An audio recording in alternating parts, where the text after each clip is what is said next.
chân xin ha để hết tàu phong na vai phong mặt phân thế áp phong thế tập sự tàu phong na tăng lắm phải Rocky, Rocky.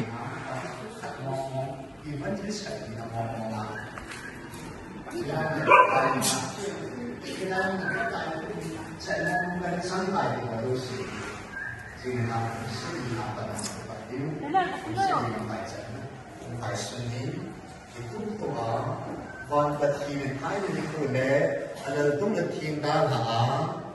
cái năm cái gì cái gì, Hallelujah. Cái con tàu nó in, anh đi một in, cái chuyện qua cái mong chân đi qua dấu xì, cho nên một điểm đâm tí na, năm phong pi, thu phun này thì mà không có dấu xì là tàu con này, anh tung bia thiếu đâm mông, mà đi ăn cái tàu đầu tiên, bật thì những cái lâu pi, em còn năm mà đi na. Ấy nào thì qua ấy lần bị nào cái chuyện qua đi mà nó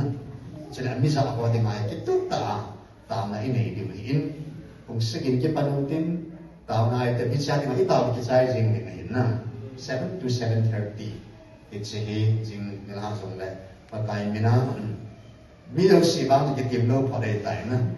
cái số cái tao nào dùng cái cho tao không nào dùng cái hiện ai biếng là đi bị làm gì cái số vào đây thì